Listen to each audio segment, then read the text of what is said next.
विदेशी मुद्रा भंडार $392 बिलियन बढ़कर $687 बिलियन हो गया। दिसंबर 2025 में थोक महंगाई दर बढ़कर 0.83% हुई। त्रिपुरा ग्रामीण बैंक ने भारत की पहली solar powered ATM van launch की। गूगल ने अपना पहला क्रेडिट कार्ड एक्सिस बैंक के साझेदारी में लॉन्च किया। दिसंबर में भारत का जीएसटी संग्रह 6.1% बढ़कर 1.75 लाख करोड़ हुआ। उपभोक्ता मूल्य सूचकांक सीपीआई का नया आधार वर्ष 2024 शुरू हुआ। जापान को पीछे छोड़ भारत विश्व की चौथी बड़ी अर्थव्यवस्था बना। दिसंबर में राष्ट्रीय बेरोजगारी दर 4.8% और शहरी बेरोजगारी दर 6.7% और ग्रामीण बेरोजगारी दर 3.9% तथा श्रम बल भागीदारी दर 56.1% हो गई। आकाशा एयर आईएटीए की हिस्सा बनने वाली पांचवी भारतीय एयरलाइन बनी। एफएसएस आईएसओ आईईसी 42001 सर्टिफिकेशन पाने वाली पहली पेमेंट्स कंपनी बनी। डेडलाइट इंडिया ने टैक्स प्रज्ञा नामक एआई पावर्ड प्लेटफॉर्म लॉन्च किया है। तमिलनाडु के कोयम्बटूर से पीएम किसान की 21वीं किस्त जारी की गई। Bank of Baroda the banker द्वारा भारत का सर्वश्रेष्ठ बैंक चुना गया। आरबीआई ने फिनो पेमेंट्स बैंक्स को स्मॉल फाइनेंस बैंक्स में बदलने की मंजूरी दी है। आईएमएफ ने भारत के यूपीआई की लेन-देन की मात्रा के आधार पर दुनिया के सबसे बड़े रियल टाइम पेमेंट सिस्टम के रूप में मान्यता दी है। एचडीएफसी बैंक 2025 में भारत में सबसे वैल्यूएबल ब्रांड बन गया है। गोवा 100% साइबर धोखाधड़ी प्रतिक्रिया प्रणाली वाला भारत का पहला राज्य बन गया है।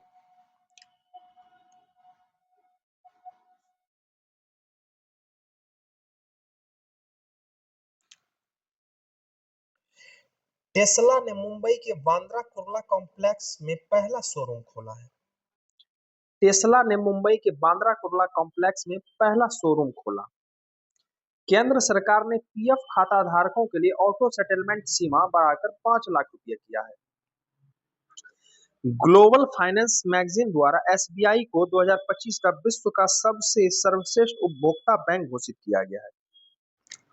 नीतीश कुमार द्वारा 125 यूनिट तक मुफ्त बिजली की घोषणा की गई है। टाटा ग्रुप देश का सबसे वैल्यूएबल ब्रांड बना।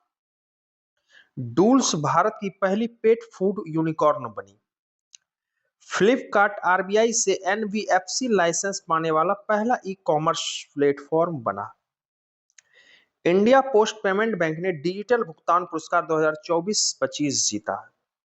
सरकार ने स्टार्टअप्स के लिए ऋण गारंटी बढ़ाकर 20 करोड़ रुपए कर दी है। भूटान क्रिप्टो भुगतान को पर्यटन में अपनाने वाला पहला देश बना है।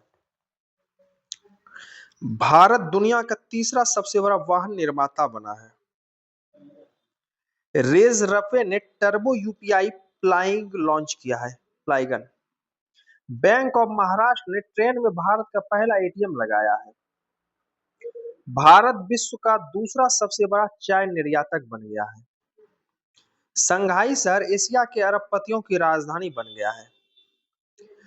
जूस पे 2025 में भारत की पहली यूनिकॉर्न कंपनी बन गई है। जेएसडब्ल्यू स्टील दुनिया की सबसे बड़ी स्टील कंपनी बनी। एनवीडिया $5 ट्रिलियन मार्केट वैल्यू वाली दुनिया की पहली कंपनी बनी। 2000 रुपये से अधिक के यूपीआई लेनदेन पर कोई जीएसटी नहीं लगेगा। एसबीआई को विश्व का सर्वश्रेष्ठ उपभोक्ता बैंक 2025 नामित किया गया है। हिंदुस्तान शिपयार्ड लिमिटेड को मिनी रत्न का दर्जा दिया गया है। तेलंगाना सबसे ज्यादा यूपीआई ट्रांजैक्शन करने वाला राज्य बन गया है। भारत में महिला कार्यबल की भागीदारी 2023-24 में बढ़कर 42% हुआ। 16वें वित्त आयोग का कार्यकाल 30 नवंबर 2025 तक बढ़ाया गया है। डीबीएस बैंक को एशिया का सबसे सुरक्षित बैंक घोषित किया गया है। आरबीआई ने भुगतान नियामक बोर्ड की स्थापना की है। केदारनाथ रोपवे का प्रोजेक्ट अडानी ग्रुप को मिला है। भारत ने आभूषण व्यापार को मजबूत करने के लिए जेद्दा, सऊदी अरब में सऊदी अरब ज्वेलरी प्रदर्शनी सेजेक्स 2025 की शुरुआत की है। आरबीआई ने 2025 को महान गायक डॉक्टर भूपेन हजारिका के जन्म शताब्दी के अवसर पर 100 रुपये का स्मारक सिक्का जारी किया है। यूपीआई से प्रतिदिन ट्रांजैक्शन को बढ़ाकर 10 लाख रुपया कर दी गई है। जीएसटी 2.0 के तहत टैक्स स्लैब 5%, 18% और 40% किया गया है। भारत दुनिया का तीसरा सबसे बड़ा ऑटोमोबाइल बाजार बना। भारत दुनिया का दूसरा सबसे बड़ा मछली उत्पादक देश बना। भारत दुनिया का दूसरा सबसे बड़ा कोयला उपभोक्ता बन गया है। मलेशिया ने राइट बैंक नामक दुनिया का पहला एआई संचालित बैंक लॉन्च किया है।